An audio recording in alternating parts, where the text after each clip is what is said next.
جب نافرمانی کی قارون نے نافرمانی بڑی زبردست قسم کی خزانہ اس نے خود لپیٹ لیا، نہ زکوٰۃ دیتا، نہ صدقہ خیرات کرتا اور نہ ہی کسی مال میں لگاتا، تو اللہ کے نبی نے کہا یا اللہ یہ تو تیرے راستے سے بھٹک گیا۔ آواز آئی موسیٰ تو جس طرح چاہے گا اس طرح کر دے، یہ زمین بھی تیرے تابع ہے، ہوا بھی تیرے تابع ہے، کائنات کا ذرہ ذرہ تیرے تابع ہے، تو جس طرح چاہے حکم دے زمین ایسے ہی کر لے گی۔ اللہ کے نبی نے کہا اے زمین اس قارون کو اپنے اندر دھنس لے۔ اس زمین نے قارون کو اپنے اندر دھنسنا شروع کر دیا۔ جب گھٹنوں تک پہنچا تو قارون نے کہا موسیٰ معاف کر دے۔ کہا نہیں نہیں، معافی کا وقت بیت گیا، تو نے بڑی غلطیاں کی، تو نے بڑی سزائیں دی لوگوں کو، تو نے بڑی کوتاہی کی۔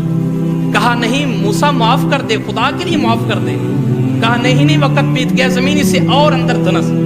زمین نے اور اپنے اندر دھنسنا شروع کر دیا۔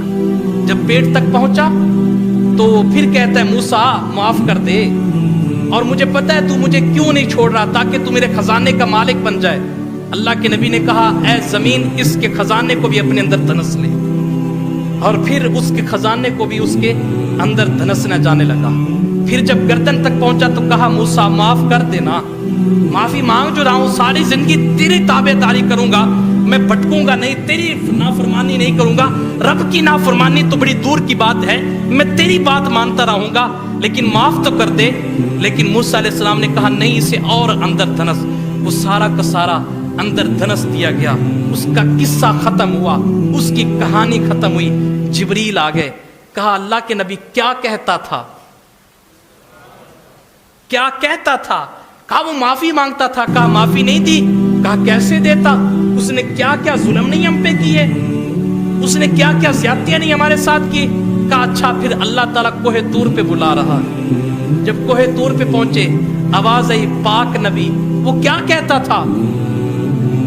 عرض کی میرے مولا وہ معافی مانگتا تھا۔ کہا کتنی بار مانگی؟ کہا یا اللہ 4 بار مانگی معافی۔